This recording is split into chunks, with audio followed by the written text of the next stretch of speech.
Legend has it, in the mystic land of Bredain, there was once a king so cruel and so evil that even the gods feared him.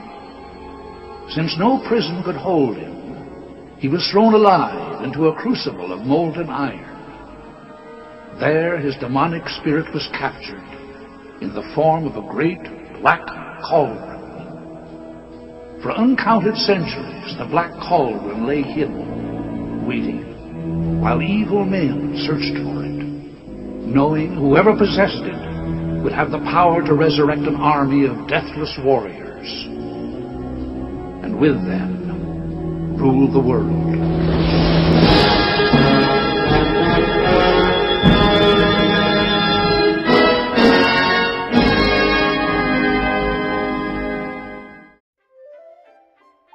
Back in 1985, Disney released The Black Cauldron, its 25th feature, which was an epic animated feature that was the most expensive film they had financed at the time.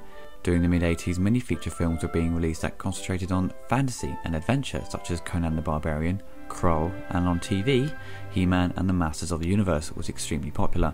Even in the arcades, there was a popular Laserdisc game called Dragon's Lair, which was released in 1983, and you can see some similarities between the two. I often got confused in photo stills as a kid, which one was which. Disney obviously wanted to grab a section of that market with a similar movie in that genre. Upon release, the movie gained some good feedback from critics, but unfortunately bombed at the box office, and it became a film that Disney forgot about and decided to sweep under the rug. It never received a VHS or Laserdisc release after its theatrical run, and it didn't turn up on any home format till the late 90s, which is crazy. I've never known a studio to do that. Even for films that have flopped at the cinema, still get a release on home video to recoup any losses. The feature is loosely based upon the Chronicles of Prydain by Lloyd Alexander. It's from a series of 5 novels that is based in turn on Welsh mythology. The actual story in the movie differs greatly from the original source material. The author of the book's reaction to the film was positive, but he made it aware that the story was completely different from his original vision. He was quoted as saying, "There is no resemblance between the movie and the book." Having said that, the movie in itself, purely as a movie, I found to be very enjoyable. I had fun watching it. What I hope is that anyone who sees the movie would certainly enjoy it, but I also hope they actually read the book. The book is quite different. It's a very powerful, very moving story, and I think people would find a lot more depth in the book. The film tells the story of a search for a magic cauldron that can, if it falls into the wrong hands, or the evil Horned King, it can be used as a bottomless source of evil. Henwin, the psychic pig, she can look into a pot of water and picture the current location of the Black Cauldron. That makes her invaluable to the Horned King.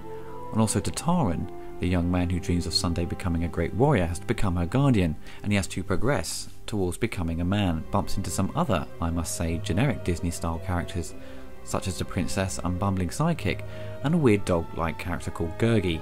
It's a very odd design for Gurgi. He looks like a hairy old man, and his voice is not well cast. It comes across as quite annoying sometimes. The main character in the story is Tyrant, who desperately wants to grow up and be a warrior, and doesn't want to spend his life being a pig keeper. During the course of his journey, he makes mistakes and quickly tries to correct them. The character comes across as a bit short-tempered and arrogant sometimes. He's basically a typical teenager. He's not the most interesting hero Disney has done. The princess is very standard and a bit boring. The Horned King is fantastic, by the way, and wonderfully voiced by John Hurt. The character looks very similar to Skeletor. To be honest, the only character who I found enjoyable all round was Fluto Flam, voiced by Nigel Hawthorne. He provides some great humour, and the way he delivers his lines is great. It's subtle in many places. Careful, sir. These are the hands of an artist. This will hold you. Now look, you seem an intelligent sort of chap to me. I assure you I had no idea who owned this castle. I just happened to be passing. Oh, he's nice, isn't he? What's his name? You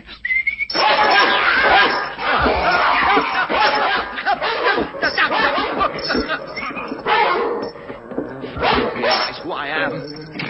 I shall sing of your dastardly deed. I'm Fluto Flam, minstrel of minstrels, balladeer to the grandest cocks in all the land.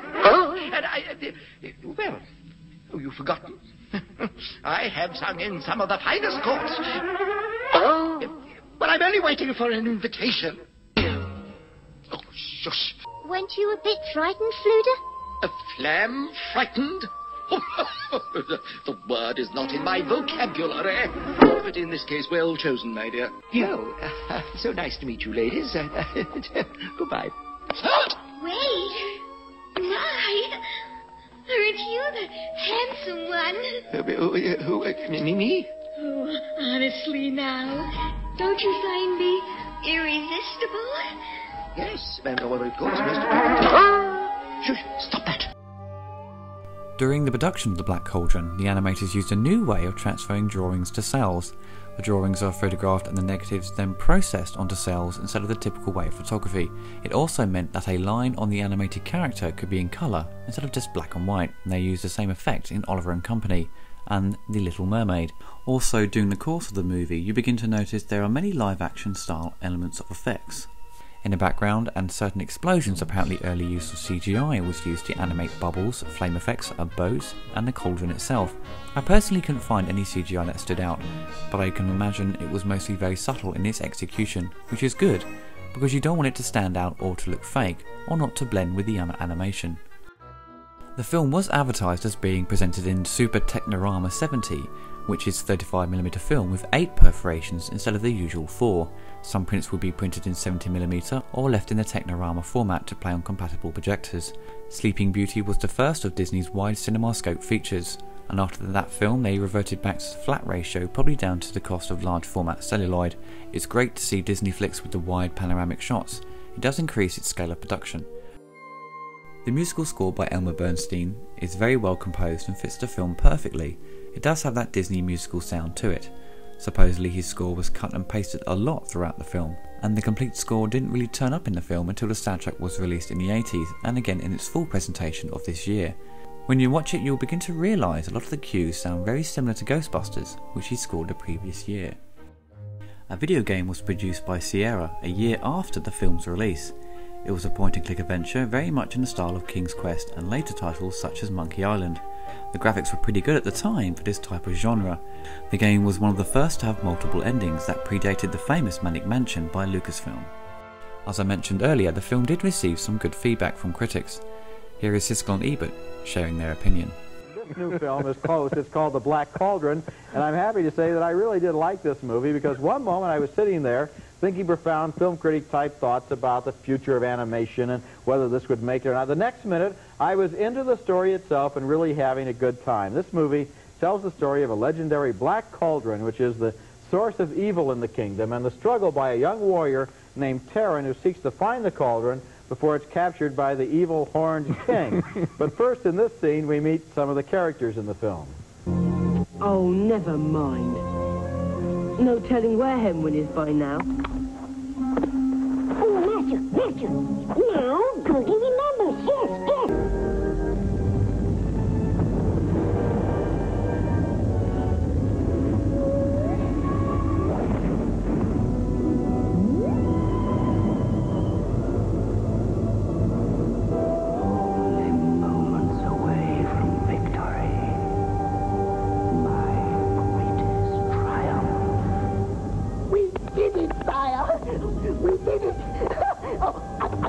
I mean, you.